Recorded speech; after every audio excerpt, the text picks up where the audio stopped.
Hello friends, welcome to my YouTube channel you can code.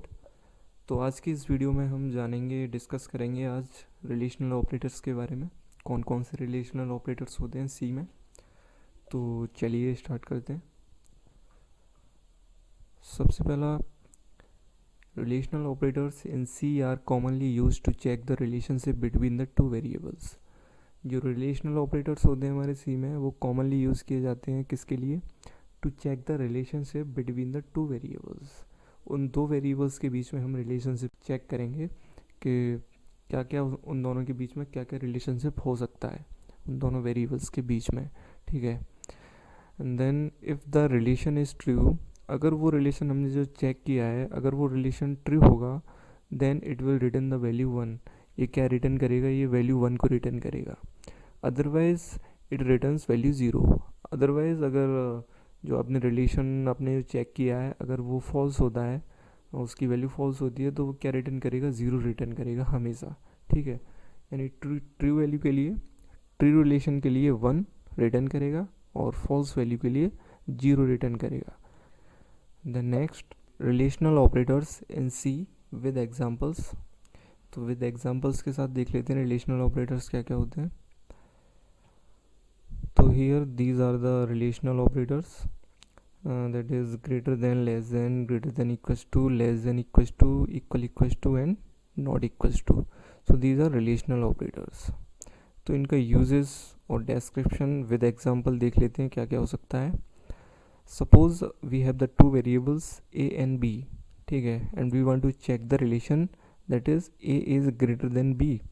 A is greater than B हम relation check करना चाहते हैं। Suppose हमने ए की जगह ए की वैल्यू ली हमने 7, बी की वैल्यू ली हमने 3। तो क्या 7 ग्रेटर देन 3 है? हाँ, बिल्कुल ट्रू है ये relation. A is greater than B है, यानी कि 7 इज़ ग्रेटर देन 3 है, तो रिलेशन कैसा हुआ हमारा? ट्रू हुआ। तो क्या रिटर्न करेगा? ट्रू के लिए हमेशा 1 रिटर्न करेगा। ठीक है ना। ट्रू रिलेशन है इसलिए 1 रिटर्न कर रहा है। Similarly less then operator, suppose we have two variables again, a and b, and we want to check the relation less than, a is less than b, then example a की value हमने 7 again Lee and b की value 3 ली। तो क्या a is less then 3 है? क्या 7 less than 3 है? नहीं है ना। तो रिलेशन कैसा हो गया? फॉल्स हो गया। फॉल्स हो गया तो क्या रिटर्न करेगा? ज़ीरो रिटर्न करेगा। Suppose and the next, greater than equals to operator. If we want to check the relationship between the two variables a and b, that is the relation is greater than equals to, that is a is greater than or equals to b है। क्या a is greater than और equals to b है? हमें ये relation check करना है। तो यहाँ पे a हमारा क्या हो गया? 7, b हमारा क्या हो गया? 3। तो क्या 7 ग्रेटर और इक्वल्स टू 3 है? यानी कि एक कंडीशन तो ग्रेटर की हो गई, एक कंडीशन इक्वल्स टू की हो गई। तो इन दोनों में से अगर एक भी सही होता है तो हमारा रिलेशन क्या हो जाएगा? ट्रू हो जाएगा। तो इन दोनों में से दोनों ही रिलेशन ट्रू है, या एक रिलेशन ट्रू है, या फिर कोई भी रिलेशन ट्रू नहीं है, ये हमें चेक करना है। तो here A is 7, B is 3। तो क्या 7 ग्रेटर देन 3 है? बिल्कुल है। तो हमारा एक रिलेशन क्या हो गया? ट्रू हो गया। तो ऑब्वियसली ये ट्रू रिटर्न यानी कि 1 रिटर्न करेगा। 7 इक्वल्स टू 3 नहीं है, कोई नहीं, तब भी ये 1 ही रिटर्न करेगा, क्योंकि हमारा दोनों में से अगर एक भी रिलेशन ट्रू होता है तो हमारा रिटर्न वैल्यू 1 ही आएगी, ट्रू ही आएगी। Okay, yes. Similarly less than equals to भी यही होगा। सिमिलरली ये भी यही होगा। ये इक्वल्स टू ऑपरेटर जो होता है वो चेक करने के लिए होता है बोथ द वेरिएबल्स इक्वल हैं या नहीं है। जो आपने दो वेरिएबल लिए हैं वो इक्वल है या नहीं है। और एक ऑपरेटर आपने देखा होगा, इक्वल ऑपरेटर, जो कि वो ऑपरेटर जो होता है वो असाइनमेंट ऑपरेटर होता है, उससे आप कंफ्यूज मत होना। एक सिंगल इक्वल्स टू वाला ऑपरेटर हम किसी वेरिएबल में वैल्यू असाइन करा रहे हैं तो वो उसके लिए होता है।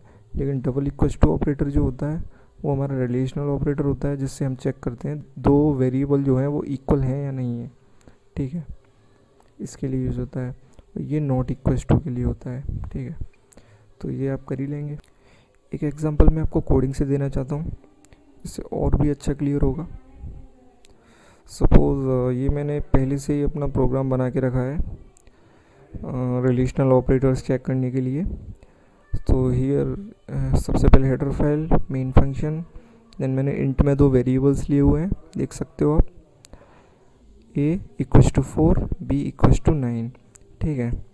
देन मैंने रिलेशन सबसे पहले चेक किया क्या a ग्रेटर देन b है, then second a less than b check किया, then third is a greater than equals to b and so on. All operators मैं रिलेशनल ऑपरेटर्स मैंने इसमें चेक किए हैं। तो इसको रन करा के देखते हैं हम क्या क्या आउटपुट आता है।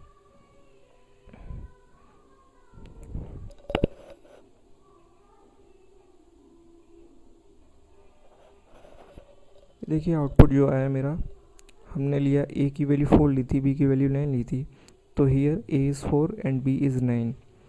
तो 4 ग्रेटर देन 9 है, नहीं है, क्या रिटर्न आया, 0 रिटर्न आया, ठीक है। नाउ नेक्स्ट, a की वैल्यू क्या है हमारी 4, b की वैल्यू क्या है 9।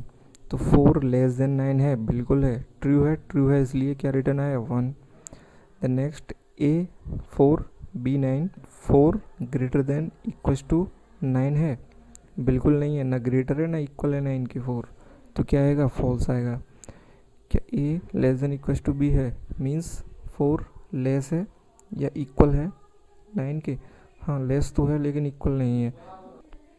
Now a is less than equals to b, here a is 4 b is 9। तो 4 लेस है 9 से लेकिन इक्वल नहीं है, लेकिन लेस तो है, एक कंडीशन तो ट्रू हुई है हमारी, तो इसके लिए ट्रू रिटर्न करेगा 1। Okay, the next a equal to b, means क्या a और b आपस में इक्वल है, क्या 4 नॉट इक्वल है, नहीं है, तो क्या रिटर्न करेगा 0, फॉल्स है। a not equal to b, क्या a b के इक्वल नहीं है, a की वैल्यू क्या है 4, b की वैल्यू क्या है 9, तो 4 इक्वल तो नहीं है 9 के, तो क्या रिटर्न करेगा 1, ट्रू है। So thank you.